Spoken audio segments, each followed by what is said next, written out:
ಒಂದು ನಿಮಿಷ ರೀ, ಪ್ರಾರಂಭ ಮಾಡ್ತೀನಿ.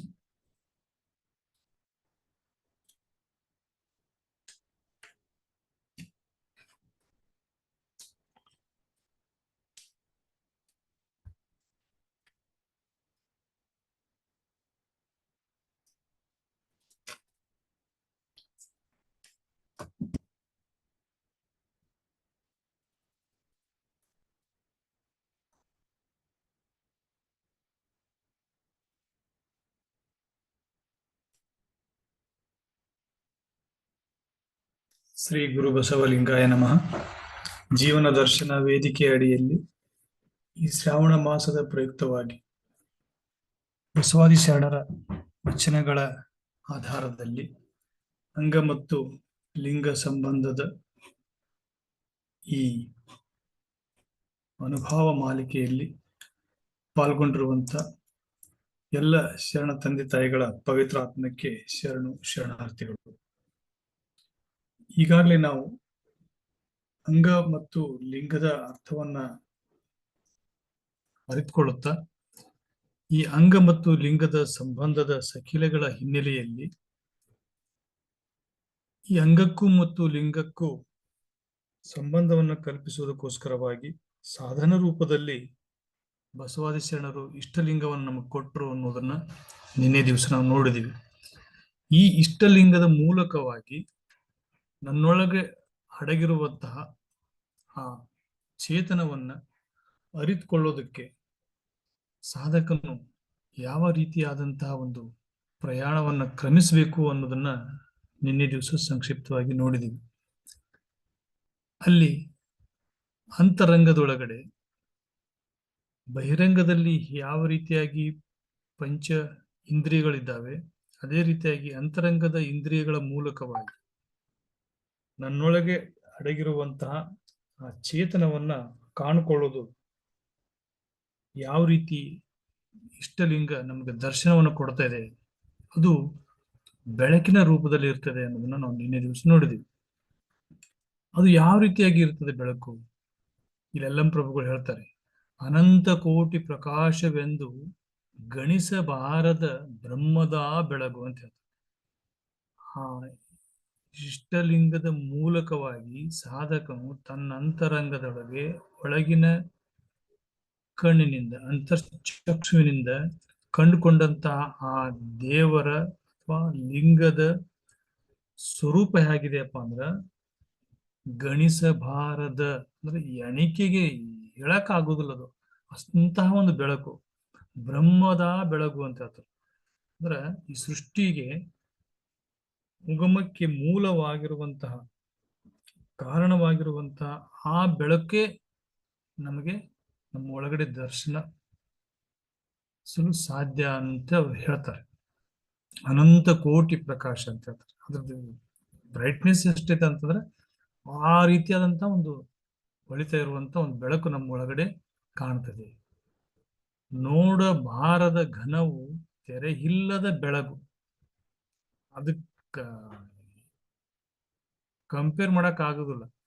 ಅದನ್ನ ಯಾವ ರೀತಿ ಐತಿ ಅಂತ ಬೆಳಗನ್ನ, ಆ ಅಂತರಂಗದ ಕಂಡುಕೊಂಡಂತ ಬೆಳಗನ್ನ ಬಹಿರಂಗದೊಳಗಿರುವಂತ ಯಾವ ಪದಾರ್ಥ ಜೊತೆಗೆ ಹೋಲಿಕೆ ಮಾಡಕ್ ಸಾಧ್ಯನೇ ಇಲ್ಲ. ಆ ರೀತಿಯಾದಂತಹ ಒಂದು ಬೆಳಗು ಅಂತ ಹೇಳ್ತಾರೆ. ತನ್ನಿಂದ ತಾನಾದ ಸ್ವಯ ಸುಖದ ನಿಜ, ನಿತ್ಯ ನಿಜ. ಅದಕ್ಕೇನು ಯಾರು ಹೊತ್ತಿಸಿರೋದಲ್ಲ. ನಮ್ಮ ಮನೆಯೊಳಗಡೆ ನಾವು ಕತ್ಲಾದ್ಮೇಲೆ ನಾವು ಬೆಳಗಿಸ್ತಾ ಇರುವಂತಹ ಬೆಳಕು, ಅದನ್ನ ನಾವು ಬೆಳಗಿಸಿದಿರ್ತೇವೆ, ದೀಪ ಹಚ್ತಾ ಇದ್ದೀವಿ. ಆದ್ರೆ ಅದು ತನ್ನಿಂದ ತಾನಾದ ಸ್ವಯ ಸುಖದ ನಿಜ. ಅದು ಈ ಎಲ್ಲದಕ್ಕೂ ಮೂಲ ಆಗಿರುವಂತಹ ಚೇತನನೇ ಆ ಬೆಳಕಿನ ರೂಪದಲ್ಲಿದೆ. ಅದೇ ನಿತ್ಯ, ಅದೇ ಸತ್ಯ ಅಂತ ಹೇಳ್ತಾರೆ. ರೂಪು ನಿರಂಜನ ನಿಗಮಕ್ಕೆ ಅತೀತ. ಅದು ಯಾವ ಟೈಪ್ ಐತೆ ಅಂತ ಹೇಳೋದಕ್ಕೆ ಅದಕ್ಕೆ ಸೇಫ್ ಕೊಡಕ್ ಆಗಲ್ಲ. ಅದು ಇದೇ ರೀತಿ ಐತಿ ಅಂತ ಹೊರಗಡೆದನ್ನ ಜೊತೆಗೆ ತೋರ್ಸಕ್ ಆಗಲ್ಲ. ಇಷ್ಟೇ ಬೆಳಕಿತ್ತು, ಹಿಂಗ ಇತ್ತು ಅಂತೇಳಿ ನಮಗದು ಗಮನಕ್ಕೆ ನಿಲುಕದೇ ಇರುವಂತಹ ಒಂದು ಅಗಮ್ಯವಾಗಿರುವಂತಹ, ಅಗೋಚರವಾಗಿರುವಂತ, ಅಪ್ರತಿಮವಾಗಿರುವಂತ ಬೆಳಕು. ಅದು ಯಾರ್ಯಾರಿಗೆ ಸಿಗಕ್ಕಿಲ್ಲ ಅಂತ ಹೇಳ್ತಾರ ಅವರು. ಹರಿಗೆ, ಅಜರಿಗೆ, ಕೈಗೆಟುಕದ ಜ್ಯೋತಿರ್ಮಯ ತಾನೇ ಲೀಲೆಗೆ ಮೂಲವಾದಂತಹ ಬೆಳಕು. ಅಂತಹ ಬೆಳಕಿಗೆ ಅವ್ರ ಗುಹೇಶ್ವರ ಲಿಂಗ ಘನಕ್ಕೆ ಘನವಾದುದು ಅಂತ ಹೇಳ್ತಾರೆ. ಅದಕ್ಕೆ ಅಂತಹ ಬೆಳಕು ನಮ್ಮ ಒಳಗಡೆ ಐತಿ ಅಂತ ಹೇಳಿ ಶರಣರು ಪ್ರಮಾಣಬದ್ಧವಾಗಿ ವಚನಗಳೊಳಗ ಎಷ್ಟು ಸ್ಪಷ್ಟವಾಗಿ ಹೇಳ್ತಾರಂದ್ರೆ, ಆ ಬೆಳಕನ್ನು ಕಾಣುವ ಬಗ್ಗೆ ಹೇಗೆ, ಅಷ್ಟು ಶಾರ್ಟ್ ಪೀರಿಯಡ್ ಒಳಗಡೆ ಇಷ್ಟೊಂದು ಜನ ಶರಣರು ಆ ಬೆಳಕನ್ನು ಹೇಗೆ ಕಂಡ್ರು, ಅವ್ರು ಕಂಡಂತಹ ಬೆಳಕನ್ನ ಇವತ್ತು ನಾವು ಕಾಣೋದಕ್ಕೆ ಸಾಧ್ಯ ಇದೆಯಾ? ಸಾಧ್ಯತೆ ಇರೋದಾದ್ರೆ ಅದಕ್ಕೆ ಸಾಧನ ಯಾವುದು, ಮಾರ್ಗ ಯಾವುದು? ಇವುಗಳು ಇವತ್ತು ಪ್ರಮುಖ ನಮಗೆ ನೆಲೆಗೆ ಬರಬೇಕಾಗಿರುವಂತ ಪ್ರಶ್ನೆಗಳು. ಇಲ್ಲಿ ಧರ್ಮ ಆಚರಣೆ ಇವೆಲ್ಲ ಒಂದ್ ಕಡೆ ಒತ್ತಟ್ಟಿಗಿಟ್ಟು ವಚನಗಳನ್ನೇ ಪ್ರಮಾಣ ಅಂತ ನಾವು ಭಾವಿಸಿದಾದ್ರೆ, ವಚನಗಳಲ್ಲಿ ಹೇಳಿರುವಂತ ಈ ಅನುಭವ, ಈ ಬೆಳಕನ್ನ ನೋಡುವಂತಹ ಹಂತಗಳು, ಇವುಗಳನ್ನ ಜನಸಾಮಾನ್ಯರಿಗೆ ತಿಳಿಸಿಕೊಡೋದು ನಮಗೆ ಅವಶ್ಯಕತೆ ಇದೆ. ಈಗ ಇಲ್ಲಿ ಯಾವುದೇ ಧರ್ಮದ ಲೇಪವಿಲ್ಲದೆ ಸರ್ವರೂ ಸಹ ಅನುಭವಿಸಬಹುದು ಅನ್ನುವಂತಹ ವಿಚಾರವನ್ನ ವಚನಗಳೊಳಗೆ ಹೇಳಿದ ಕಾರಣಕ್ಕಾಗಿ ವಚನಗಳನ್ನ ನಾವು ಯಾವುದೇ ಒಂದು ಧರ್ಮಕ್ಕೆ ಸೀಮಿತಗೊಳಿಸಬಾರದು. ಅಲ್ಲಮ್ಮ ಪ್ರಭುಗಳು ಯಾವ ಧರ್ಮದಿಂದ ಬಂದಿದ್ದರು? ಮರಳು ಶಂಕರ ದೇವರು ಯಾವ ಧರ್ಮದಿಂದ ಬಂದಿದ್ರು? ಆದಯ್ಯನವರು ಯಾವ ಧರ್ಮದಿಂದ ಬಂದಿದ್ರು? ಡೋಹಾರ್ ಕಕ್ಕಯ್ಯನವರು ಎಲ್ಲಿಂದ ಬಂದಿದ್ರು? ಅವ್ರು ಬರ್ಬೇಕಾದಾಗ ಯಾವುದೇ ರೀತಿಯಾದಂತ ತಮ್ಮ ಹಿನ್ನೆಲೆಯನ್ನು ತಂದಿದ್ದಿಲ್ಲ. ಅವೆಲ್ಲವನ್ನೂ ಅಲ್ಲೇ ಬದಿಗಿಟ್ಟು ತಾವೊಬ್ಬ ಮನುಷ್ಯ, ನಾನು ಈ ಸಾಕ್ಷಾತ್ಕಾರವನ್ನು ಮಾಡ್ಕೊಳ್ಳೋದಕ್ಕೆ ನಾನು ನಿರ್ಮಲ ಶುದ್ಧ ಮನದಿಂದ ಬಂದೀನಿ ಅಂತ ಹೇಳಿ ಬಂದ. ಹಾಗೆ ಇವತ್ತು ನಮ್ಗೆ ಅವಶ್ಯಕತೆ ಇರುವಂತದ್ದು ಏನಪ್ಪಾ ಅಂದ್ರೆ, ಯಾರೇ ಆಗ್ಲಿ ಇಷ್ಟಲಿಂಗದ ಮೂಲಕವಾಗಿ ತಮ್ಮ ಒಳಗಡೆ ಇರುವಂತ ಅರಿವನ್ನು ಜಾಗೃತ ಮಾಡ್ಕೊಳ್ಳೋದಕ್ಕೆ ವಚನಗಳು ಬಳಕೆ ಆಗ್ಬೇಕು. ವಚನಗಳೊಳಗಿರುವಂತ ಈ ಭಾವ ಏನದಲ್ಲ, ಇದು ಅನುಭವ ಇದ್ದಿದ್ದು ಅನುಭವ ಆಗ್ಬೇಕು, ಇದು ಎಕ್ಸ್ಪೀರಿಯನ್ಸ್ ಆಗ್ಬೇಕು. ಈಗ ಇದ್ರ ಕಡೆ ಹೆಚ್ಚು ನಾವು ಒಲವನ್ನು ತೋರಿಸ್ಬೇಕು. ಇಲ್ಲಿ ಅವ್ರು ಹೇಳ್ತಾರ, ತಾವು ಕಂಡಂತ ಬೆಳಕು ಯಾವ್ಯಾವ ರೀತಿ ಇತ್ತು ಅಂತ ಹೇಳ್ತಾರೆ. ಅಂಗ 36ರ ಮೇಲೆ ಲಿಂಗ, ನಿಸ್ಸಂಗವೆಂಬ ಕರದಲ್ಲಿ ಹಿಡಿದು ಅಂಗವಿಸಿ ಅಹುದು ಆಗದು ಎಂಬ ನಿಸ್ಸಂಗದ ಅರ್ಪಣವ ಮಾಡಿ ಸುಸಂಗ ಪ್ರಸಾದವ ಕೊಳಬಲ್ಲವಂಗೆ ಗುಹೇಶ್ವರ ಮುಂದೆ ಬಯಲು ಬಯಲು ಬಟ್ಟ ಬಯಲು. ಇಲ್ಲಿ ಯಾರ್ ಬೇಕಾದ್ರೂ ಆಗ್ಬೋದ್ರಿ, ಇವ್ರಿಗೆ ಈ ರೀತಿ ಅನುಭವ ಆಕೈತಿ, ಇವ್ರಿಗೆ ಆಗೋದಿಲ್ಲ ಅನ್ನುವಂಥದ್ದಿಲ್ಲ. ಹಾಗೆ ನಮ್ಮ ಭಾರತೀಯ ಜ್ಞಾನ ಪರಂಪರೆ ಒಳಗೆ ನಾವು ಬಂದ್ರೆ ಅಲ್ಲಿ ಹರಿ ಹರ ಶೈವರು ವೈಷ್ಣವರು ಇವುಗಳ ಮಧ್ಯದ ಬಡದಾಟವನ್ನೇ ನೋಡ್ತೀವಿ ನಾವು ಆಧ್ಯಾತ್ಮಿಕದೊಳಗೆ. ಯಾರು ಬೇಕಾದವರಿಗೂ ಸಹ ಇದು ಹೇಳ್ತಾರವ್ರಲ್ಲ, ಸುಸಂಗ ಪ್ರಸಾದವ ಕೊಳ್ಳಬಲ್ಲವಂಗೆ, ಅದನ್ನ ಶುದ್ಧ ಮನಸ್ಸಿನಿಂದ ನಾನು ಬೆಳಕನ್ನ ನೋಡ್ತೀನಿ, ನನಗೆ ಬೆಳಕಿನ ಒಂದು ಅನುಭವ ಆಗ್ಬೇಕು, ನಾನು ಯಾರು ಅನ್ನೋದು ನಾನು ತಿಳ್ಕೋಬೇಕು ಅಂತ ಯಾರು ನಿರ್ಮಲ ಮನಸ್ಸಿನ ಬರ್ತಾರಲ್ಲ ಅವ್ರಿಗೆ ಏನಂತ ಮುಂದೆ ಬಯಲು ಬಯಲು ಬಯಲು ಬಟ್ಟ ಬಯಲು, ಅಷ್ಟು ಸ್ಪಷ್ಟವಾಗಿ ಹೇಳ್ತಾರ ಅವರು. ಅಂಗ 36ರ ಮೇಲೆ ಲಿಂಗ, ನೀವೇನದಿರಲ್ಲ ನಮ್ಮ ಈ ಅಂಗದೊಳಗಡೆ ಆ ಲಿಂಗದ ಒಂದು ಕಳೆ ಐತಿ, ಅದನ್ನ ಯಾರು ಬೇಕಾದ್ರೂ ಕಾಣ್ಬೋದು.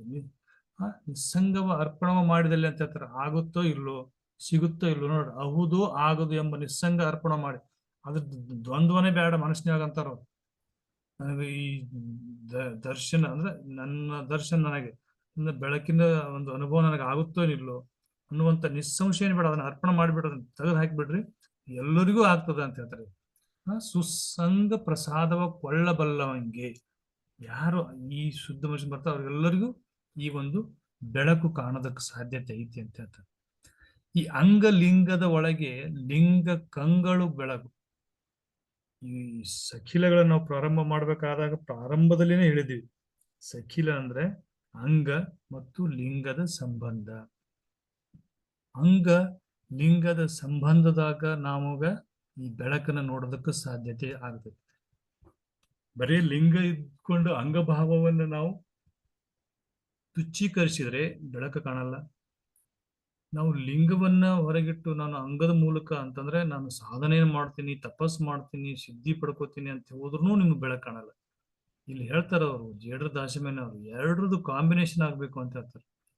ಅಂಗ ಲಿಂಗದ ಒಳಗೆ ಲಿಂಗ ಕಂಗಳು ಬೆಳಕು ಹಿಂಗಲಾಪುದೇ ಹೇಳು ಅಜ್ಞಾನವ ಸಂಗ ಸುಖ ಮಥನದ ಅಸಂಗದಿಂದ ಅರಿಯುವುದು ಹಿಂಗಲಿಕೆ ಹೆಸರೇನು ರಾಮನಾಥ.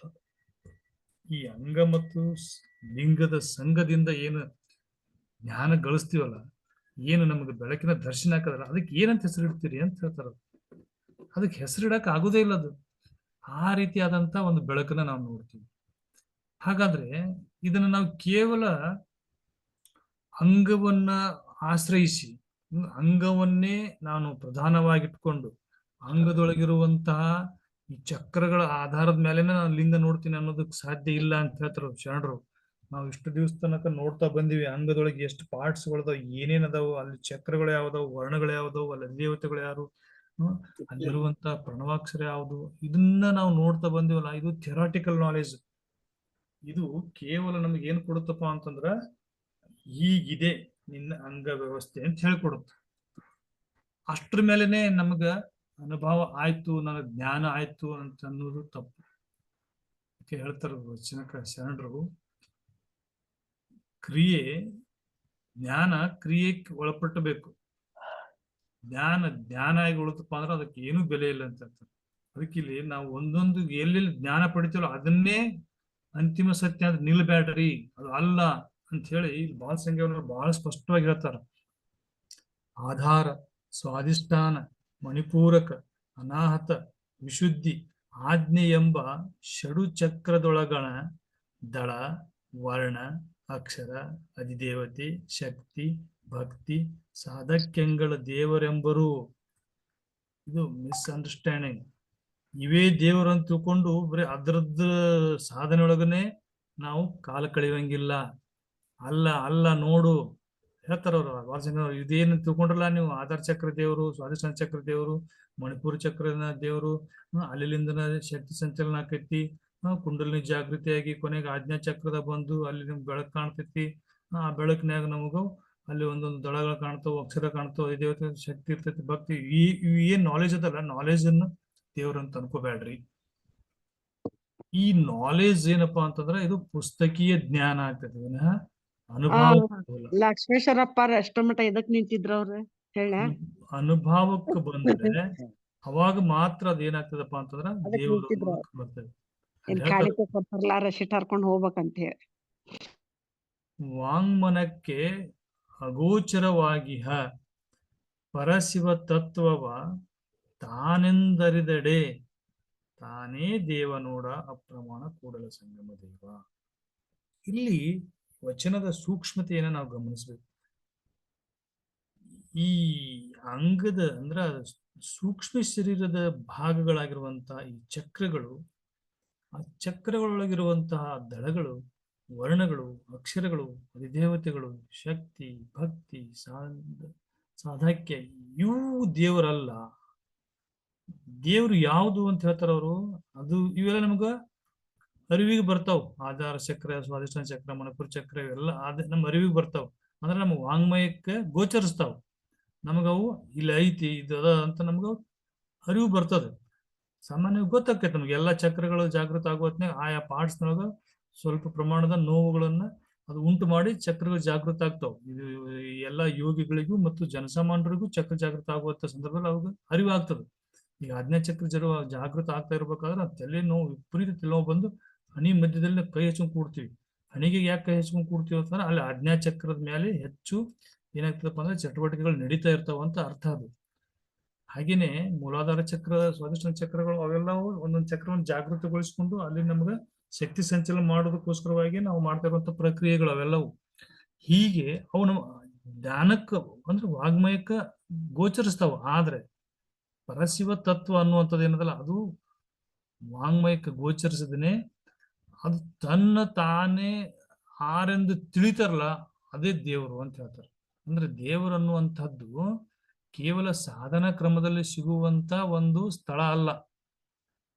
ಈ ಬಾಲಸಂಗನವ್ರು ಹೇಳ್ಬೇಕಾಗಿರುವಂತ ಮುಖ್ಯ ಉದ್ದೇಶ ಅಂದ್ರೆ, ನೀವೊಂದು ಊರಿಗೆ ಹೋಗ್ತಾ ಇರ್ತೀರಿ, ಊರಿಗೆ ಹೋಗ್ತಾ ಇರ್ಬೇಕಾದ್ರೆ ಆ ಊರಿನ ಮಾರ್ಗವನ್ನು ತೋರಿಸೋದಕ್ಕೆ ಅಲ್ಲಲ್ಲೇ ಮಾರ್ಗದ ಕಲ್ಲುಗಳನ್ನ ಹಾಕಿರ್ತಾರೆ. ಆ ಕಲ್ಲುಗಳೇ ನೀವು ಹೋಗ್ಬೇಕಾಗಿರುವಂತ ಡೆಸ್ಟಿನಿ ಅಲ್ಲ, ಆ ಸ್ಥಳ ನಿಮ್ದು ಅದು ಅಲ್ಲ. ಆ ಕಲ್ಲುಗಳ ಆಧಾರವಾಗಿ ನೀವು ಎಷ್ಟು ದೂರ ಕ್ರಮಿಸಿದ್ರಿ ಅನ್ನೋ ತಿಳ್ಕೊಂಡು ಮುಂದಕ್ಕೆ ಹೋಗ್ಬೇಕು. ಹೋಗಿ ಕೊನೆಗೆ ಆ ಸ್ಥಳವನ್ನು ತಲುಪಬೇಕು. ಹಾಗೆ ಈ ಎಲ್ಲಾ ಚಕ್ರಗಳು ಅನ್ನುವಂಥದ್ದು ಏನಪ್ಪಾ ಅಂದ್ರೆ, ಸಾಧಕನು ಅಂತಿಮವಾಗಿ ತಲುಪಬೇಕಾಗಿರುವಂತಹ ಆ ದೇವರು ಅಥವಾ ಆ ಬೆಳಕು ಅಥವಾ ಬಯಲು, ಆ ಘನ ಶೂನ್ಯ ಅನ್ನುವಂತ ಸ್ಥಿತಿಗೆ ಏನ್ ತಲುಪಬೇಕಲ್ಲ, ಆ ತಲುಪಿದಾಗ ಏನ್ ಅನುಭವಿಸ್ತೀವಲ್ಲ, ಯಾರು ನಾನೇ ಆ ಒಂದು ರೂಪ ಅಂತ ಅನ್ಕೋತೀವಲ್ಲ, ಅಂದ್ರೆ ಅದು ಅಲ್ಲಿ ನನ್ನ ಅರಿವನ್ನು ನಾವು ಗೋಚರಿಸ್ತೀವಲ್ಲ ಮಗ, ಅದು ಅದು ದೇವರು ಅಂತ ಹೇಳ್ತಾರೆ. ಹಾಗಾಗಿ ಇದರಿಂದ ಅರ್ಥ ಮಾಡ್ಕೋಬಹುದು ಏನಪ್ಪಾ ಅಂದ್ರೆ, ತನ್ನ ತಾನಾರೆಂದರೆ ತಡೆ ತಾನೇ ದೇವ ನೋಡ. ಇದು ಬಹಳ ಮಹತ್ವವಾಗಿರೋದು.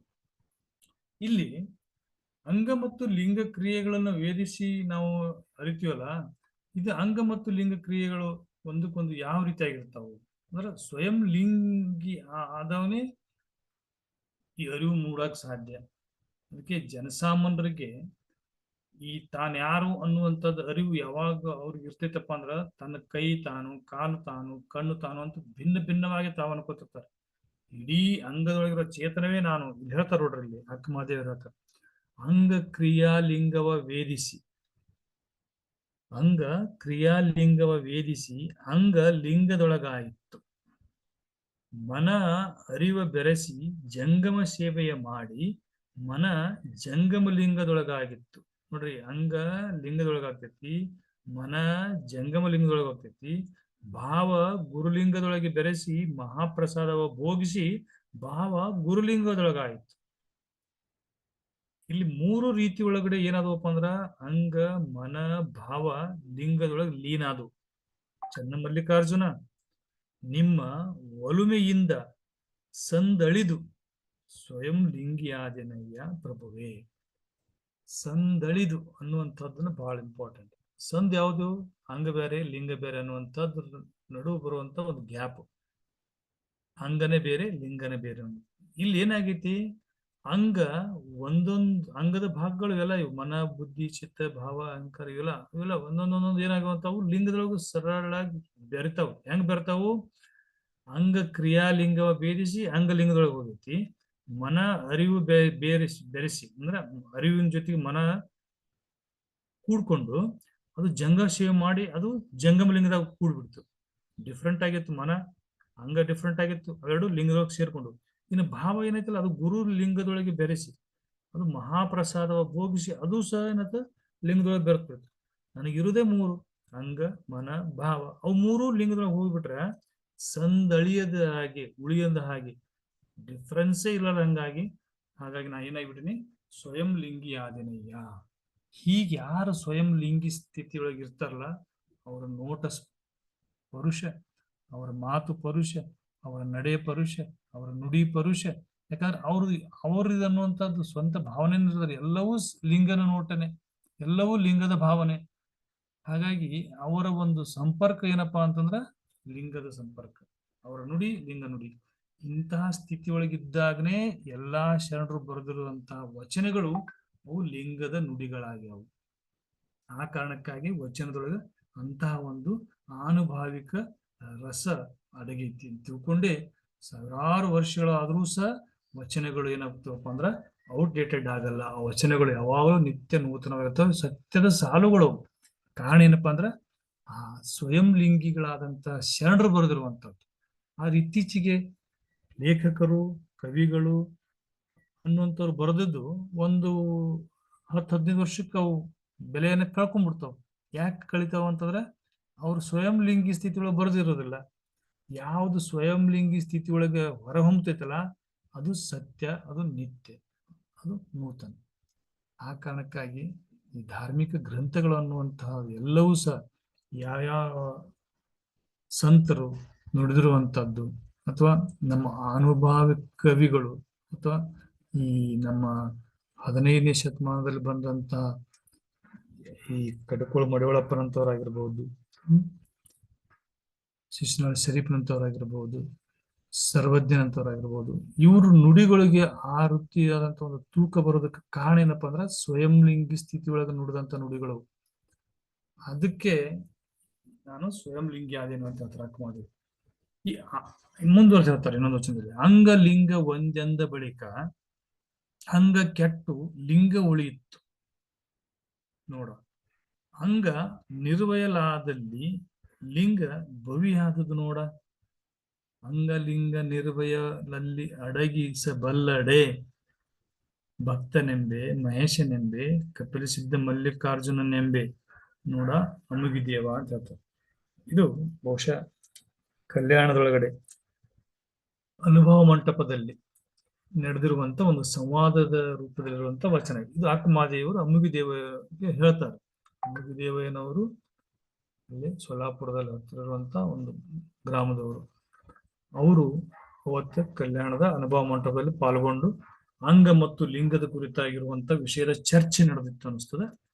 ಅವ್ರು ಭಿನ್ನ ಭಿನ್ನ ಅಂತ ಹೇಳ್ಬೇಕಾದಾಗ ಅಕ್ಕಮಹಾದೇವರು ಹೇಳ್ತಾರೆ, ಅಂಗ ಲಿಂಗ ನಿರ್ವಯದಲ್ಲಿ ಅಡಗಿಸಬಲ್ಲಡೆ. ಅಂಗವನ್ನೂ ಅಡಗಿಸ್ಬೇಕು, ಲಿಂಗವನ್ನೂ ಅಡಗಿಸ್ಬೇಕು. ಎಲ್ಲಿ? ನಿರ್ವಯದಲ್ಲಿ. ಹಂಗ ಯಾರಿದ್ರಪ್ಪ ಅಂದ್ರೆ ಅವ್ರಿಗೆ ನಾನು ಭಕ್ತ ಅಂತ ಕರಿತೀನಿ, ಅವ್ರಿಗೆ ನಾನು ಮಹೇಶ ಅಂತ ಕರಿತೀನಿ, ಅವ್ರಿಗೆ ನಾನು ಶಟಸ್ಥಲ ಜ್ಞಾನಿ ಅಂತ ಕರಿತೀನಿ ಅಂತ ಹೇಳ್ತಾರೆ. ಏನಿದು? ಅಂಗವನ್ನ ಲಿಂಗದೊಳಗೆ ಅಡಗಿಸುದು, ಲಿಂಗವನ್ನ ಅಂಗದೊಳಗೆ ಅಡಗಿಸುದು ಅಂತ ಹೇಳ್ತಾರಲ್ಲ. ಅಂಗ ಲಿಂಗ ಒಂದೆಂದ ಬಳಿಕ ಅಂಗ ಕೆಟ್ಟು ಲಿಂಗ ಉಳಿಯಿತು ನೋಡ. ನಾವ್ ಹೇಳ್ತೀವಿ ನಮ್ಗೆ ಈ ಸ್ಥೂಲ ಶರೀರಕ್ಕ ಒಂದು ಮಿತಿ ಇದೆ, ಅದಕ್ಕೊಂದಷ್ಟು ಆಯುಷ್ಯ ಅಂತಿದೆ, ಅದು ಅಳದು ಹೋಗ್ತೈತಿ, ಲಿಂಗ ಉಳಿತೈತಿ ಅಂತೇಳಿ. ಹಂಗ ಅಳದಾಗ ನಾವು ಏನಂತ ಕರಿತೀವಿ? ಲಿಂಗೈಕ್ಯ ಅಂತ ಕರಿತೀವಿ. ಅಂದ್ರೆ ಲಿಂಗದೊಳಗೆ ಐಕ್ಯ ಆದ್ರು ಅಂದ್ರೆ ಅಂಗ ಹೋಯ್ತು, ಲಿಂಗ ಉಳಿತು ಅಂತ ಹೇಳ್ತೇನೆ. ಬಹಳ ಅದ್ಭುತವಾದಂತ ಒಂದು ಕಾನ್ಸೆಪ್ಟ್ ಅದು. ಲಿಂಗೈಕ್ಯ ಅನ್ನುವಂತ ಶಬ್ದದ ಅರ್ಥ ಏನಪ್ಪಾ ಅಂದ್ರ ಅಂಗ ಅಳದಿದೆ, ಲಿಂಗ ಉಳಿದಿದೆ. ಇಲ್ಲಿ ಹೇಳ್ತಾರ ಅವ್ರು, ಹಂಗಾಗಿತ್ತಪ್ಪ ಅಂದ್ರೆ ಲಿಂಗ ಮತ್ತದು ಭವಿ ಆಯ್ತಲ್ಲ, ಅದ್ ಮತ್ತೊಂದು ಅಂಗ ಹುಡ್ಕೊಂಡು ಮತ್ತೆ ಒಳಗ್ ಬರ್ತೀನಿ, ಮತ್ತ ಹುಡ್ತೀನಿ ಅಂತ ಅಂದ್ರೆ ಆ ಲಿಂಗ ಭವಿ ಆಕೈತಲ್ಲ ಅಂತ ಹೇಳ್ತಾರ ಅವ್ರು. ಲಿಂಗನೂ ಉಳಿಬಾರ್ದ ಅಂತ ಹೇಳ್ತಾರಲ್ಲ ಅಕ್ಕಮಹಾದೇವರು. ಹಂಗ ಅಳಿತಪ್ಪ ಅಂತಂದ್ರ ಲಿಂಗ ಹೆಂಗ ಆಗ್ಬೇಕು? ಅಂಗ ಎದ್ರಾಗ ಅಡಿಗೈತದು? ಲಿಂಗದಾಗ ಅಡಗೈತಿ. ಲಿಂಗ ಮತ್ತು ಅಂಗಗಳು ಎಲ್ಲವೂ ಎರಡನ್ನೂ ನಿರ್ವಯದೊಳಗೆ ಅಡಗಿಸ್ಬೇಕು ಅಂತ ಹೇಳ್ತಾರ ಅವ್ರು.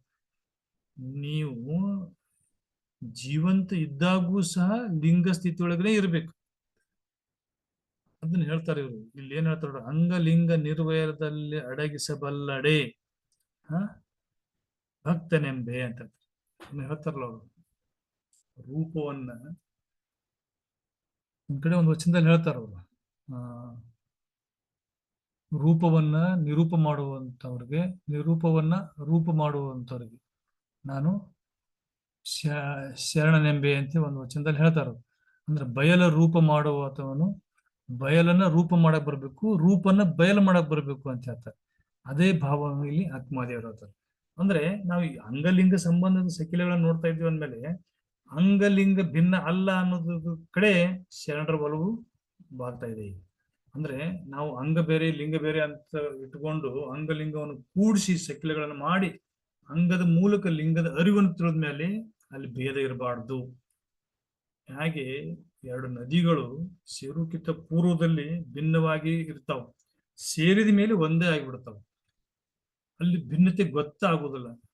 ಅದಕ್ಕೆ ಕೂಡಲ ಸಂಗಮ ದೇವ ಅಂತ ಹೇಳಿ ಏನ ವಚನಾಂಕಿತ ಬಳಸ್ತಾರಲ್ಲ, ಅದ್ರದ್ದು ಅರ್ಥ ಎಷ್ಟು ಗಂಭೀರ ಅರ್ಥ ಐತಿ. ಬಸವಣ್ಣವರು ಬರೆಸಿರುವಂತಹ ವಚನಾಂಕಿತ ಅರ್ಥ ಕೂಡಲ ಸಂಗಮ, ಎರಡು ಮೀನಿಂಗ್ ಒಂದೇ ಅನಿಸ್ತದೆ. ಬಟ್ ಕೂಡಲ ಅನ್ನುವಂಥದ್ದು, ಕೂಡು ಅನ್ನುವಂಥದ್ದು ಇನ್ನು ಸಂಗಮಿಸಕ್ಕಿಂತ ಪೂರ್ವದ ಸ್ಥಿತಿ. ಅದು ಅಂದ್ರೆ ಮಿಕ್ಸ್ ಆಗೋಕ್ಕಿಂತ ಪೂರ್ವದಲ್ಲಿ ಭಿನ್ನವಾಗಿರ್ತದೆ ಎರಡು, ಅಂಗ ಮತ್ತು ಲಿಂಗ. ಅವೆರಡು ಮಿಕ್ಸ್ ಅಪ್ ಆದ್ವಪ್ಪ ಅಂತಂದ್ರೆ ಅದಕ್ಕೆ ಸಂಗಮ ಅಂತ ಕರೀತಾರೆ. ಅಂದ್ರೆ ಅವಾಗ ಮತ್ತೆ ಬೇರೆತೆ ಭಿನ್ನತೆ ಕಾಣಿಸೋದೇ ಇಲ್ಲ. ಅಲ್ಲಿ ಅಂಗ ಬೇರೆ ಲಿಂಗ ಬೇರೆ ಅನ್ನೋದು ಭೇದ ಭಾವನೆ ಇರೋದಿಲ್ಲ. ಆ ಕಾರಣಕ್ಕಾಗಿ ಕೂಡಲ ಸಂಗಮ ದೇವ ಅಂತ ಹೇಳ್ತಾರೆ. ಅಂದ್ರೆ ಎರಡು ಕೂಡಿದ ಮೇಲೆ ಆಗಿರೋ ಉಳಿದ ಏನಪ್ಪಾ ಅಂದ್ರೆ ದೇವರನ್ನೇ. ದೇವರೊಳಗಡೆ ಆ ಭಿನ್ನತೆಯಿಂದ ಅಖಂಡತೆಯಿಂದ ಖಂಡ ಮಾಡಿ ನೋಡಕ್ ಆಗೋದಿಲ್ಲ. ಅದಕ್ಕೆ ಅಖಂಡ ದೇವ ಅಂತ ಕರೀತಾರೆ. ಕೂಡಲ ಸಂಗಮ ದೇವ ಅನ್ನುವಂಥ ಮೂರು ಪದಗಳೇನಪ್ಪ ಅಂದ್ರೆ ಸ್ಟಾರ್ಟಿಂಗು ಎರಡು ಭಿನ್ನವಾಗಿರ್ತವೆ, ಅಂಗ ಮತ್ತು ಲಿಂಗ. ಎರಡು ಕೂಡ್ತಾವು, ಅವು ಸಂಗಮ ಅಂತಾರೆ. ಕೂಡಿದ ನಂತರ ಸ್ಥಿತಿ ಯಾವುದು? ಅದು ದೇವರ ಸ್ಥಿತಿ. ಅದು ಕೂಡಲ ಸಂಗಮ ದೇವರು. ಅದನ್ನೇ ಹೇಳ್ತಾರೆ ಆತ್ಮದೇವರು ನಿರ್ವಯಲದಲ್ಲಿ ಕೂಡ್ಬೇಕಂತ ಹೇಳ್ತಾರೆ. ಅಂಗ ಮತ್ತು ಲಿಂಗ ಹೇಳ್ತಾರೆ. ಹೆಂಗ್ ಕೂಡ್ಬೇಕಂದ್ರೆ ಅಂಗ ಲಿಂಗ ನಿರ್ವಯದಲ್ಲಿ ಅಡಗಿಸಬಲ್ಲಡೆ, ಹಂಗ ನಾವು ಕೂಡಿಸ್ಬೇಕು ಅಂತ ಹೇಳ್ತಾರೆ. ಹೇಳ್ತಾರೆ ಸ್ವತಂತ್ರ ಸಿದ್ಧಲಿಂಗೇಶ್ವರರು, ಅಂಗಲಿಂಗ ಸಂಗವರಿದ ಲಿಂಗ ದೇಹಿ ತನ್ನಿಂದ ಹಿರಿದೊಂದು ಇಲ್ಲವೆಂದು ತಿಳಿದು. ಇವೆರಡೂ ಕೂಡಿಸ್ತೀನಿ, ನಾನು ಅಂತಿಮ ಸತ್ಯ ನೋಡ್ತೀನಿ ಅಂತಂದ್ಮೇಲೆ ಅಂತಿಮ ಸತ್ಯವೇ ನಾನು ಅಂತಂದ್ಮೇಲೆ ಮತ್ತೊಂದು ಐತೆ ಅಂತ ತಿಳ್ಕೊಬಾರ್ದಂತ. ಅದೇ ಇಡೀ ಜಗತ್ತಿನ ಚಾಲನಾ ಶಕ್ತಿನೇ ನಾನು. ನನ್ನ ಒಳಗಡೆ ಏನ್ ಕಾಣಿಸ್ತದ ಅದು ಇಡೀ ಜಗತ್ತಿನೊಳಗಿರುವಂತ ಶಕ್ತಿ ನನ್ನೊಳಗೈತಿ, ನಾನೇ ಅದು ಅನ್ನುವಂಥದ್ದು. ಇದು ಅದ್ವೈತ ವಿಚಾರಗಳು. ಇವೆಲ್ಲ ಭಿನ್ನತೆ ಇಲ್ಲ, ಎಲ್ಲವೂ ನಾನೇ. ಆ ತಿಳಿವಿನೊಳಗಣ ತಿಳಿವು ತಾನೇ. ನೋಡು, ಅದು ಏನು ನಾ ಭಿನ್ನತೆ ಇಲ್ಲ ಅಂತ ತಿಳ್ಕೊತೀನಲ್ಲ, ಆ ತಿಳ್ಕೊಳ್ಳೋದನು ನಾನೇ. ವಿಶ್ವಾತ್ಮಪತಿಯಾದ ಶಿವಜ್ಞಾನವೆಂದರಿದು ಆ ಸರ್ವಜ್ಞನಾದ ಶಿವನು ನಿರ್ಮಲ ದರ್ಪಣದೊಳಗಣ ಪ್ರತಿಬಿಂಬದಂತೆ. ಎಷ್ಟು ಚಂದ ಉದಾಹರಣೆ ಕೊಡ್ತಾರ ಅವ್ರು. ಈಗ ಒಟ್ಟೆ ಯಾವುದೇ ರೀತಿಯಾದಂತಹ ಉಳುಕಿಲ್ಲದೆ ಸ್ತಬ್ಧವಾಗಿರುವಂತ ನೀರಿನ ಒಳಗಡೆ ನಾವು ಮುಖವನ್ನು ನೋಡ್ಕೊಂಡಾಗ ಅಲ್ಲಿ ನಮ್ಮ ಮುಖನೇ ಕಾಣಿಸ್ತದೆ. ಅದು ಅಥವಾ ದರ್ಪಣದೊಳಗಡೆ ಕನ್ನಡಿ ಮುಂದೆ ನಾವು ನೋಡ್ತಾ ಇರ್ಬೇಕಾದಾಗ ಅಲ್ಲಿ ನಮ್ಮ ಒಳಗೆ ನಮ್ದು ಬಿಂಬ ಕಾಣ್ತೈತಿ. ಆ ಬಿಂಬ ಏನಪ್ಪಾ ಅಂದ್ರೆ ಅದು ಅಂಗ. ಆ ಬಿಂಬಕ್ಕೆ ಕಾರಣವಾಗಿರುವಂತ ಈ ಹೊರಗಿನ ಒಂದು ವಸ್ತು ಇದೆಯಲ್ಲ, ಅದು ಲಿಂಗ. ಆ ಲಿಂಗ ಮತ್ತು ಅಂಗ ಇಲ್ಲಿ ಕನ್ನಡಿ ಎದುರುಗಡೆ ಇದ್ದಾಗ ಭಿನ್ನವಾಗಿ ಕಾಣ್ತಾವ, ಆದ್ರೆ ಅವೆರಡೂ ಸಹ ಒಂದೇ ಅಂದಾಗ ಈ ದೇವರ ಚೇತನ ಅಂತ ಅನ್ಕೊಳ್ಳುವಂಥದ್ದು ಅಥವಾ ದೇವರು ಅನ್ನುವಂಥದ್ದು ಅದು ಹೊರಗಡೆ ಇರುವಂಥದ್ದು. ನಾವು ಅವನ ಪ್ರತಿಬಿಂಬಗಳು. ನಾವು ಅವನ ಪ್ರತಿಬಿಂಬಗಳು ಅಂತಂದ್ರೆ ಅವನು ಬಿಟ್ಟು ನಾವಿರಕ್ ಸಾಧ್ಯ ಇಲ್ಲ. ನಾವು ಅವನ ಇಂಡಿಪೆಂಡೆಂಟ್ ಆಗಿ ನಮಗ ಅಸ್ತಿತ್ವ ಇಲ್ಲ. ಅದನ್ನ ಹೇಳ್ತಾರೆ, ವಿಶ್ವಾತ್ಮಪತಿಯಾದ ಶಿವನ ಜ್ಞಾನವೆಂದರಿದು ಆ ಸರ್ವಜ್ಞನಾದ ಶಿವನು ನಿರ್ಮಲ ದರ್ಪಣದೊಳಗಣ ಪ್ರತಿಬಿಂಬದಂತೆ ಯೋಗಿಯ ಮನವೆಂಬ ದರ್ಪಣದಲ್ಲಿ ತೋರುವ, ಏನ್ ತೋರುವ? ಚಿದಾಕಾಶ ರೂಪ. ಇಲ್ಲಿ ಇದೇ ಇಂಪಾರ್ಟೆಂಟ್. ಆ ಹೊರಗಡೆ ಇರುವಂತ ಆ ಚೇತನ ಶಕ್ತಿ ನಮ್ಮೊಳಗಡೆ ಚಿದಾಕಾಶ ರೂಪದೊಳಗ, ಬೆಳಕಿನ ರೂಪದೊಳಗ, ಬಯಲಿನ ರೂಪದೊಳಗ. ನಾವು ರೂಪ ಅನ್ನುವಂಥ ಶಬ್ದ ಬಳಸೋದು ತಪ್ಪು ಅನಿಸ್ತದೆ, ಯಾಕಂದ್ರೆ ಆ ರೂಪನೇ ಇರೋದಿಲ್ಲ. ಅದಕ್ಕೆ ರೂಪ ಅಂತ ಅಂದ್ಕೊಂಡ್ರೆ ಮತ್ತೆ ನಾವು ಅದನ್ನ ಸೀಮಿತಗೊಳಿಸಂಗಾಗೈತಿ. ಆ ಪದಗಳೇ ಒಂದ್ ಕಡೆ ಒಂದು ವಚನ ಹೇಳ್ತಾರ, ಪದಗಳನ್ನು ಬಳಸುವುದೇ ಅಪರಾಧ ಅಂತ ಹೇಳ್ತಾರೆ. ಪದಗಳು ಏನ್ ಮಾಡ್ತಪ್ಪ ಅಂದ್ರ ಆ ಸಮಗ್ರ ಜ್ಞಾನವನ್ನ ಖಂಡಿತ ಮಾಡ್ತಾವಂತವು. ಸಮಗ್ರವಾಗಿರುವಂತ ಆಕಾಶದೊಳಗಡೆ ನಾವು ಆಕಾಶ ನೀಲಿಯಾಗಿದೆ ಅಂದಾಗ ಮತ್ತೆ ಅದನ್ನ ನೀಲಿದ ಅಷ್ಟೇ ನಮ್ಗೆ ಆಕಾಶ ಅನ್ನುವಂಥದ್ದು ಆಕಾಶವನ್ನು ಖಂಡಿತ. ಹಾಗಾಗಿ ಆ ಸಮಗ್ರತೆಯನ್ನು ಸಮಗ್ರವಾಗಿನೇ ಅನುಭವಿಸ್ಬೇಕು. ಅದನ್ನ ಹೇಳ್ತಾರ, ಶರಣ ಜ್ಞಾನ ಆಲೋಚನದಿಂದ ಕಂಡು ಕೂಡಿ ಎರಡಳಿದು. ನೋಡಿ, ಎರಡಂದ್ರೆ ಯಾವುದು? ಅಂಗಲಿಂಗ. ಅವೆರಡನ್ನು ಅಳಿದು ನಿಂದನು ನಮ್ಮ ನಿಜ ಗುರು ಸ್ವತಂತ್ರ ಸಿದ್ಧಲಿಂಗೇಶ್ವರನ ಶರಣ. ಇದು ಶರಣ, ಇದು ಶರಣರು ಇರಬೇಕಾಗಿರುವಂತ ನಿಲುವು. ಇದು ವಚನಕಾರರು ಕಂಡುಕೊಂಡಿರುವಂತ ಸತ್ಯದ ಭಾಗ. ಈ ರೀತಿಯಾದಂತಹ ಒಂದು ಅಂಗ ಮತ್ತು ಲಿಂಗವನ್ನ ಬೇರ್ಪಡಿಸದೆ ಅಂಗವೇ ಲಿಂಗ, ಲಿಂಗವೇ ಅಂಗ ಅಂತ ಅರಿತುಕೊಳ್ಳುವಂತಹದ್ದು ವಚನಕಾರರ ಅಂತಿಮ ಗುರಿಯಾಗಿತ್ತು. ಹೇಳ್ತಾರೆ ಚನ್ನಬಸವನವರು, ಅಂಗ ಲಿಂಗ, ಲಿಂಗ ಅಂಗವೆಂದರಿದ ಬಳಿಕ ಅಲ್ಲಿಯೇ ಕಾಣಿರೋ, ಬೇರೆ ತೋರಲಿಲ್ಲ. ಉಂಟೆಂದರಸಲಿಲ್ಲ, ಅಲ್ಲಿಯೇ ಕಾಣಿರೋ. ಕೂಡಲ ಜನ್ನ ಸಂಗಯ್ಯ ಲಿಂಗ ನಿರಂತರ ಅಲ್ಲಿಯೇ ಕಾಣಿರೋ. ಹೊರಗೆ ಎಲ್ಲೆಲ್ಲಿ ಹುಡುಕಕ್ ಹೋಗ್ಬೇಡ್ರ ಅಂತಾರ. ಅಂಗವೇ ಲಿಂಗ ಅಂತ ಅಂದ್ಕೊಂಡ್ರೆ ಅಂಗವೇ ಲಿಂಗ, ಲಿಂಗವೇ ಅಂಗ ಅನ್ನುವಂತ ಭಾವ ಬಂತಿಲ್ಲೋ, ಫಿನಿಶ್. ಬೇರೆ ಎಲ್ಲೆಲ್ಲಿ ಹುಡುಕ್ಬೇಡ್ರಿ ಅಂತ ಹೇಳ್ತಾರ. ಅದನ್ನೇ ಅದಕ್ಕೋಳು ಮಡಿವಾಳಪ್ಪರು ಬಹಳ ಚಂದ ಹೇಳ್ತಾರೆ, ತನ್ನ ತಾನು ಅರಿತ ಮೇಲೆ ಇನ್ನೇನು, ತಾನೇ ಪೃಥ್ವಿ, ತಾನೇ ಅಪ್ಪು, ತಾನೇ ತೇಜ, ತಾನೇ ತಾನೊಂದಾದ ಬಳಿಕ ಇನ್ನೇನು. ಎಲ್ಲವೂ ನಾನಂತ ಅರಿತ ಮೇಲೆ ಮತ್ತೆ ಎಲ್ಲಿ ಹುಡುಕಕ್ ಹೋಗ್ತೀರಿ? ಎಲ್ಲಿ ಹುಡುಕ್ಬೇಡ್ರಿ, ನಿನ್ನ ಅರಿವೇ ನಿನಗೆ ಗುರು ಅಂತ ಅನ್ಬೇಕಾದ ಕಾರಣ ಇದೇ. ನನ್ನೊಳಗಡೆ ಆ ಚೇತನ ಐತೆ ಅಂದ್ಮೇಲೆ ನಾನು ಅಂಗ ಸ್ವರೂಪಿ ಅಲ್ಲ, ನಾನು ಲಿಂಗ ಸ್ವರೂಪಿ. ನಾನು ಒಳಗಡೆ ಇರುವಂತ ಚೇತನ ಅದು ಲಿಂಗ ಚೇತನ. ಈ ರೀತಿಯಾದಂತಹ ಒಂದು ಸಂಶಯವನ್ನ ಅಳಿಯುವಂತಹದ್ದು ಅಂಗಲಿಂಗ ಸಂಬಂಧ. ಅಂಗ ಲಿಂಗಕ್ಕೆ ಗೂಡಾಗಿತ್ತು. ಎಷ್ಟು ಚಂದ ಉದಾಹರಣೆ ಕೊಡ್ತಾ ಹೋಗ್ತಾರೆ ವಚನಕಾರರು. ಅಂಗ ಲಿಂಗಕ್ಕೆ ಗೂಡಾಯಿತ್ತು, ಲಿಂಗ ಅಂಗಕ್ಕೆ ಗೂಡಾಯಿತ್ತು. ಅಂಗ ಲಿಂಗ ಸಂಗವೆಂಬ ಸಂದು ಅಳಿದು ನಿಜ ಲಿಂಗೈಕ್ಯವಾಯಿತು. ಭಾವ ನಿರ್ಭಾವ ನಿಷ್ಪತ್ತಿಯಲ್ಲಿ ಮಹಾದಾನಿ ಸೊಡ್ಡಳಂಗೆ ಸರ್ವ ನಿರ್ವಾಣವಾಯಿತು. ಇದು ಸೊಡ್ಡಳ ಬಾಚರಸರು ಹೇಳುವಂತ ಒಂದು ವಚನ. ಏನ್ ಹೇಳ್ತಾರ ಅವರು? ಅಂಗಲಿಂಗ ಸಂಘವೆಂಬ ಸಂದು ಅಳಿದು ನಿಜ ಲಿಂಗೈಕ್ಯವಾಯಿತು. ಈ ಭಾವ ನಮ್ಮದು ಅಳಿಬೇಕೀಗ. ನಮ್ಮಲ್ಲಿ ಇರುವಂತ ದೊಡ್ಡ ದುರಂತ ಅಂದ್ರೆ ಇದೆ. ಮಾನವ ಕುಲಕ್ಕಿನ ಅನ್ಬೋದು, ಬರೀ ಒಂದು ಧರ್ಮ, ಒಂದು ಜಾತಿ, ಒಂದು ದೇಶ ಅಂತಲ್ಲ. ನಾವು ಲಿಂಗವನ್ನ ಅಥವಾ ದೇವರನ್ನ ಹೊರಗೆ ಹುಡ್ಕಾಕ್ ಹೊಂಟೀವಿ. ಹೊರಗೆ ಇಲ್ಲವೇ ಇಲ್ಲ ಅಂತ ಹೇಳ್ತಾರೆ ವಚನಕಾರ. ನೀವು ಹೊರಗೆ ಎಷ್ಟು ಹುಡುಕ್ತಾ ಹೋಗ್ತೀರೋ ಅಷ್ಟು ನಿಮ್ಮಿಂದ ದೂರ ಆಗ್ತದೆ ವಿನಃ ದೇವರ ದರ್ಶನ ಆಗೋದಕ್ಕೆ ಸಾಧ್ಯನೇ ಇಲ್ಲ. ಯಾಕಂದ್ರೆ ಅದು ಇರುವುದೇ ನಮ್ಮ ಒಳಗಡೆ ಇರೋದನ್ನ ನಾವು ಒಳಗಡೆ ಇಂಟ್ರಾಸ್ಪೆಕ್ಷನ್ ಮಾಡ್ಕೊಂಡು ಒಳಗೆ ನೋಡೋದು ಬಿಟ್ಕೊಟ್ಟು ಹೊರ ನೋಡೋದಕ್ಕೆ ಹೇಗ್ ಸಾಧ್ಯ? ಅದಕ್ಕೆ ಹೇಳ್ತಾರ ಅವರು, ಎತ್ತ ನೇರಿ ಎತ್ತ ನರಿಸುವರು ಎತ್ತ ಹೋದರೆ ಅಂತ. ಹಂಗ ನಮ್ಮ ಒಳಗಡೆನೆ ಐತದ. ಅದನ್ನ ಹೊರಗೆ ನೋಡ್ಕೊತ ಹೊಂಟಿವಿ. ಅದನ್ನ ಒಂದ್ ಕಡೆ ಹೇಳ್ತಾರಲ್ಲ ಮಡಿವಾಳ ಮಾಜರು, ಅಗಸ ನೀರೊಳಗಿದ್ದು ಬಾಯಾರಿ ಸತ್ತಂತೆ, ತಮ್ಮೊಳಗಿದ್ದ ಲಿಂಗವ ತಾವರಿಯರು ಅಂತ. ಅಂದ್ರ ಅವನ್ ನೀರಡಿಕೆ ಆಗೈತಿ, ನೀರ್ ಅನ್ಕೋತ ಸಾಯ್ತಾನೆ, ನಿಂತಿರೋದ ನೀರಾಗಿ ನಿಂತಾನ. ಹಂಗ ನಮ್ಮೊಳಗಡೆನೆ ಆ ಚೇತನ ಐತಿ, ನಮ್ಮೊಳಗಡೆನೆ ಲಿಂಗ ತತ್ವ ಅದ. ನಾವು ಲಿಂಗವನ್ನು ಹೊರಗೆ ಹುಡ್ತಾ ಹೋಗ್ತೀವಿ. ನಿನ್ ಒಳಗಡೆ ಆ ಲಿಂಗ ತತ್ವ ಐತಿ ನೋಡ್ರಿ ಅಂತ ತಿಳ್ಕೊಂಡು ನಮ್ಮ ಕೈಯಾಗ ನಿನ್ನ ಮಾರಿ ನೀನ್ ನೋಡ್ಕೊಂತ ಕೊಟ್ಟಿರುವಂತ ಕನ್ನಡಿನೇ ಇಷ್ಟಲಿಂಗ. ಆ ಇಷ್ಟಲಿಂಗದ ಮೂಲಕ ನಾವೇನ್ ಮಾಡ್ಬೇಕಪ್ಪ ಅಂದ್ರೆ ನಮ್ಮೊಳಗಡೆ ಇರುವಂತ ನಮ್ಮತನವನ್ನ ನಾವು ಕಾಣಬೇಕು. ಅದಕ್ಕೆ ಇಷ್ಟಲಿಂಗ ಅನ್ನೋದು ಇರದೇ ಹೋಗಿದ್ರೆ ಬಹುಶಃ ನಮ್ಮನ್ನ ನಾವು ನೋಡ್ಕೊಳಕ್ ಆಗಲ್ಲ ಅಂತ ತಿಳ್ಕೊಂಡು, ನಮ್ಮನ್ನು ನಾವು ನೋಡ್ಕೊಳ್ಬೇಕಂತ ತಿಳ್ಕೊಂಡು ಬೇರೆ ಬೇರೆ ವಿಧಾನಗಳು ಇದ್ದವು. ಅವಾಗೆಲ್ಲ ಸಾಧನೆಗಳು ಸಾಕಷ್ಟು ಇದಾವು. ಅವೆಲ್ಲ ಕಠಿಣ ಮಾರ್ಗಗಳಿದ್ದು. ಬುದ್ಧನ್ ತಪಸ್ಸು ಮಾಡೋದಂಥದ್ದು ಇರಬಹುದು, ಅಹಿಂಸೆಯಿಂದ ಇರುವಂತ ಜೈನ ಧರ್ಮ ಇರ್ಬೋದು. ಯಾವ್ದು ಧರ್ಮವನ್ನ ನಾನು ಕಡಿಮೆ ಹೆಚ್ಚು ಮಾತಾಡ್ತಲ್ಲ, ಆ ಎಲ್ಲಾ ಕ್ರಮಗಳಿಗಿಂತಲೂ ಸುಲಭವಾಗಿರುವಂತಹದನ್ನ ಇವ್ರು ಏನ್ ಮಾಡಿದ್ರಪ್ಪ ಅಂತಂದ್ರೆ, ನಿಮ್ಗೆ ಇಲ್ಲಿ ಧ್ಯಾನನೂ ಅದೇ, ಇಲ್ಲಿ ಎಲ್ಲಾ ಧರ್ಮದ ತಿರುಳುಗಳನ್ನು ಇದು ಒಳಗೊಂಡಿರುವಂತ ವಿಚಾರವನ್ನ ಬಸವಣ್ಣನವರು ಇಷ್ಟಲಿಂಗದ ಮೂಲಕ ನಮಗೆ ಕೊಟ್ಟಿದ್ದಾರೆ. ಇದನ್ನ ಅವ್ರು ಏನ್ ಮಾಡ್ಬೇಕಪ್ಪ ಅಂದ್ರ, ಅಂಗ ಬೇರೆ ಲಿಂಗ ಬೇರೆ ಅನ್ನುವಂಥ ಭಾವ ಅಳದಾಗ ಮಾತ್ರ ಇಲ್ಲಿ ನಮ್ಗ ಈ ಬೆಳಕಿನ ನಮ್ಮ ಅರಿವು ನಮಗ್ ಉಂಟಾಗ್ತೈತಿ. ಹಡಪದಪ್ಪಣ್ಣವರು ಬಹಳ ಸ್ಪಷ್ಟವಾಗಿ ಹೇಳ್ತಾರೆ, ಅಂಗ ಲಿಂಗವಾಯಿತೆಂಬಿರಿ, ಲಿಂಗ ಅಂಗವಾಯಿತೆಂಬಿರಿ, ಅಂಗಲಿಂಗ ಸಂಬಂಧ ಎಲ್ಲರಿಗೆ ಎಂತಾಯಿತ್ತು ಹೇಳಿರಣ್ಣ.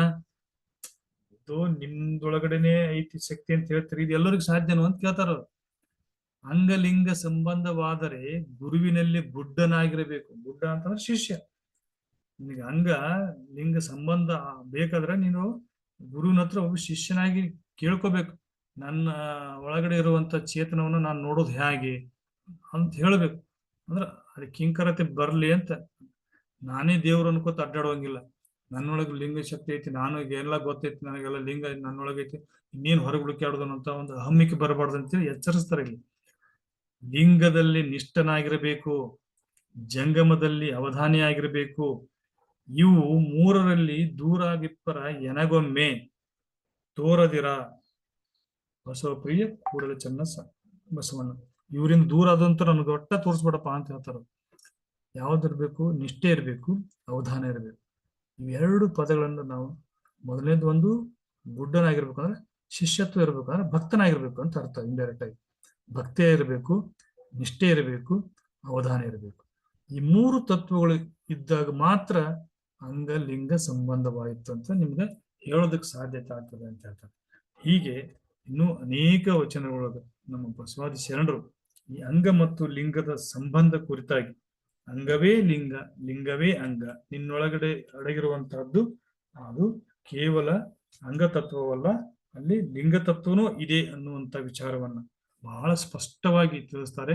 ಬಹುಶಃ ಈ ಅಂಗಲಿಂಗ ಸಂಬಂಧದ ವಚನಗಳೇನದವಲ್ಲ, ವಚನಕಾರರು ಹೇಳಬೇಕಾಗಿರುವಂತಹ ಎಲ್ಲಾ ವಚನದ ಅಂತಿಮ ಸತ್ಯದ ಸಾಲುಗಳು ಅಂತ ಭಾವಿಸ್ಬೇಕಾಗ್ತೈತಿ. ಯಾಕಂದ್ರೆ ಅಂಗಲಿಂಗ ಸಂಬಂಧ ಆಗಿ ಅವ್ರಿಗೆ ಕೈಯಾಗಿ ಇಷ್ಟಲಿಂಗವನ್ನು ಕೊಟ್ರಪ್ಪ ಅಂದ್ರ ಆ ಇಷ್ಟಲಿಂಗವನ್ನ ಪೂಜಿಸುವಂತ ಪರಿ ಬದಲಾವಣೆ ಆಗ್ತೈತಿ. ಅವ್ರ ನಡೆ ಚೇಂಜ್ ಆಗ್ತೈತಿ, ಅವ್ರ ನುಡಿ ಚೇಂಜ್ ಆಗ್ತೈತಿ. ಈಗ ಬರೀ ಒಂದ್ CC ಕ್ಯಾಮ್ರಾ ನಮ್ಮನ್ನ ನೋಡ್ತೈತಪ್ಪ ಅಂದಾಗ ನಮ್ಮ ನಡತೆಗಳು, ನಮ್ಮ ಆ ಒಂದು ಹಾಲಿನೊಳಗೆ ನಮ್ದು ವರ್ತನೆಗಳೇ ಎಷ್ಟೋ ಚೇಂಜ್ ಆಗ್ತಾವ. ನಮ್ಮನ್ನೊಬ್ರು ನೋಡ್ತಾರ ಅನ್ನುವಂತ ಒಂದು ಎಚ್ಚರಿಕೆ ಒಳಗಡೆ ಒಂದ್ ವೇಳೆ ನಮ್ ಕೊರಳಲ್ಲಿ ಕಟ್ಕೊಂಡಿರುವಂತ ಇಷ್ಟಲಿಂಗ ನನ್ನ ಅರಿವಿನ ಕುರುಹು ನಾನು ಏನೂ ಮಾಡ್ತಾ ಇದ್ದೀನಿ ಎಲ್ಲದೂ ಅದು ಅಬ್ಸರ್ವ್ ಮಾಡ್ತಂದಾಗ ಆ ವ್ಯಕ್ತಿಯ ವರ್ತನೆಗಳು ಡೆಫಿನೆಟ್ ಆಗಿ ಚೇಂಜ್ ಆಗ್ಲೇ ಆಗ್ತಾವ. ಆ ಕಾರಣಕ್ಕಾಗಿನೇ ಅವ್ರ ನಡೆ, ನುಡಿ, ಆಚಾರ, ವಿಚಾರ ಎಲ್ಲವೂ ಸಹ ಲಿಂಗದೇಹಿ, ಲಿಂಗಮುಖಿನೇ ಆಗಿದ್ದುವು. ಶರಣರು ಯಾಕೆ ಅಷ್ಟು ಸಡನ್ ಆಗಿ ಬದಲಾವಣೆ ಆದ್ರಪ್ಪ ಅಂದ್ರ ಅವ್ರು ತಮ್ಮ ಅರಿವು ತಮಗ್ ಗೊತ್ತಾಗ್ಬಿಡ್ತು, ನಾನು ಯಾರು ಅನ್ನೋದು ಗೊತ್ತಾಗ್ಬಿಡ್ತು. ನಾನು ಒಬ್ಬ ಸಾಮಾನ್ಯ ಅಂಗದೇಹಿ ಅಲ್ಲ, ನಾನು ಕೊಲೆ ಮಾಡಬಾರ್ದು, ಸುಲಿಗೆ ಮಾಡಬಾರ್ದು, ಸುಳ್ಳು ಹೇಳಬಾರ್ದು, ಮತ್ತೊಬ್ಬರು ಹಿಂಸಿಸಬಾರ್ದು ಅನ್ನುವಂಥದ್ದು ಪ್ರಜ್ಞೆ, ಅರಿವು ಯಾವಾಗ್ಲೂ ಜಾಗೃತಗೊಳಿಸ್ಬಿಡ್ತೈತದ ಅಂಗದ ಮ್ಯಾಗಿರುವಂತ ಲಿಂಗ. ನಾನು ಯಾವ್ದನ್ನ ನೋಡುವಂತ ನೋಟದಲ್ಲೂ ನನ್ನ ಎಚ್ಚರಿಸ್ತದ ತಪ್ಪು ಅಂತೇಳಿ. ಇಂತಹ ಒಂದು ಎಚ್ಚರಿಕೆಯ ಕುರುಹು ಆಗಿ ನೀನು ದಾರಿ ತಪ್ಪದೆ ಸರಿಯಾದ ಮಾರ್ಗದಲ್ಲಿ ನೀ ಚಲಿಸು ಅಂತ ಹೇಳುವಂತ ಒಂದು ಸಾಧನ ರೂಪದಲ್ಲಿ ಏನಾಯ್ತಪ್ಪ ಅಂದ್ರ ಇಷ್ಟಲಿಂಗ ಶರಣರಿಗೆ ದಯಪಾಲಿಸ್ತು. ಆ ಕಾರಣಕ್ಕಾಗಿನೇ 12ನೇ ಶತಮಾನದಲ್ಲಿ ಆ ಒಂದು ಕಡಿಮೆ ಅವಧಿಯೊಳಗೆ ಇಷ್ಟೊಂದು ಜನ ಶರಣರು ಆಚಾರ ವಿಚಾರಗಳ ಮೂಲಕವಾಗಿ ಶುದ್ಧದ ಆತ್ಮರಾಗಿ ಬದುಕೋದಕ್ಕೆ ಸಾಧ್ಯ ಆಯ್ತು. ಇಂತಹ ಒಂದು ವಿಚಾರಗಳನ್ನ, ಅಂಗ ಮತ್ತು ಲಿಂಗದ ಸಂಬಂಧ, ನೀನು ಅಂಗ ಅಲ್ಲ ನೀನು ಲಿಂಗ ಸ್ವರೂಪಿ ಅನ್ನುವಂತ ತಿಳುವಳಿಕೆ, ಲಿಂಗವನ್ನ ಕ್ರಮಬದ್ಧವಾಗಿ ನೀಡುವಂತ ಮತ್ತು ತಪ್ಪು ಮಾಡಿದ್ರೆ ಎಚ್ಚರಿಸುವಂತ ಗುರುವಿನ ಅವಶ್ಯಕತೆ ನಮಗೆ ಇವತ್ತು ಬಹಳಷ್ಟು ಕಾಡ್ತಾ ಇದೆ. ಈ ಅರಿವು ಜಾಗೃತಗೊಂಡಿರುವಂತಹ ದರ್ಶಕರು ನಮಗೆ ಮಾರ್ಗದರ್ಶನವನ್ನು ನೀಡಲಿ. ಅವರಿಗೆ ಮಾರ್ಗದರ್ಶನ ರೂಪದಲ್ಲಿ ವಚನಗಳಿದ್ದಾವು. ವಚನಗಳನ್ನ ಓದುವುದರ ಮೂಲಕ, ವಚನಗಳನ್ನ ಸರಿಯಾಗಿ ಅರ್ಥೈಸುವುದರ ಮೂಲಕವಾಗಿ ವಚನಕಾರರ ಹಿಂದಿನ ಭಾವವನ್ನ ತಿಳ್ಕೊಂಡು ನಮಗೆ ಸರಿಯಾದ ರೀತಿಯಾದಂತಹ ಬಸವಾದಿ ಶರಣರ ಆಶಯದೊಳಗೆ, ಅವರ ಒಂದು ಪಥದೊಳಗೆ ನಡೆಯುವಂತ ಮಾರ್ಗವನ್ನು ಬಸವಾದಿ ಶರಣರು ಕರುಣಿಸಲಿ ಅಂತ ಹೇಳ್ತಾ, ಇಂತಹ ಅಂಗಲಿಂಗ ಸಂಬಂಧದ ಮತ್ತಷ್ಟು ವಿಚಾರಗಳನ್ನ ಇನ್ನು 2 ದಿವಸದವರೆಗೆ ಮುಂದುವರಿಸಿ ಈ ಸಖಿಲಗಳು ಅನ್ನುವಂತಹ ವಿಚಾರಕ್ಕೆ ನಾನು ವಿರಾಮವನ್ನು ನೀಡ್ತೇನೆ. ಇವಿಷ್ಟು ಇವತ್ತಿನ ಅನುಭವಕ್ಕೆ ನಾವು ಕಂಡುಕೊಂಡಿರುವಂತಹದ್ದು. ದೇವರು ಅನ್ನುವಂಥದ್ದು ಹೊರಗೆಲ್ಲಿಯೂ ಇಲ್ಲ. ಆ ದೇವರು ಅನ್ನುವಂಥದ್ದು ಅಥವಾ ಆ ಲಿಂಗ ಅನ್ನುವಂಥದ್ದು ನಮ್ಮ ಒಳಗಡೆನೆ ಅಡಗಿದೆ. ಆ ಅಡಗಿದೆ ಅನ್ನುವಂತ ಒಂದು ಪ್ರಜ್ಞೆ ಜಾಗೃತ ಆದ್ರೆ ಅದರ ಅರಿವು ನಮಗೆ ಉಂಟಾಗ್ತೈತಿ ಅನ್ನುವಂಥ ವಿಚಾರವನ್ನು ತಿಳಿಸ್ತಾ ಇಲ್ಲಿವರೆಗೆ ಅವಕಾಶ ಕೊಟ್ಟದಕ್ಕೋಸ್ಕರವಾಗಿ ತಮ್ಮೆಲ್ಲರಿಗೂ ವಂದಿಸಿ ನನ್ನ 2 ವಿಚಾರಗಳಿಗೆ ವಂದನೆಯನ್ನು ಹೇಳ್ತೇನೆ. ಸರ್ವರಿಗೂ ಶರಣಾರ್ಥಿಗಳು.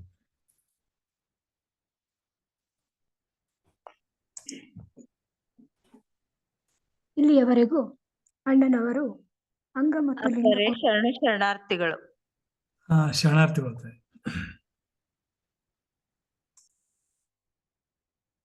ಇಲ್ಲಿಯವರೆಗೂ ಅಣ್ಣನವರು ಅಂಗ ಮತ್ತು ಲಿಂಗ ಕುರಿತು ಪ್ರತಿಯೊಂದು ವಚನಗಳಲ್ಲಿರ್ತಕ್ಕಂತಹ ಉದಾಹರಣೆಯನ್ನು ನಮಗೆ ತಿಳಿಸಿದ್ದಾರೆ.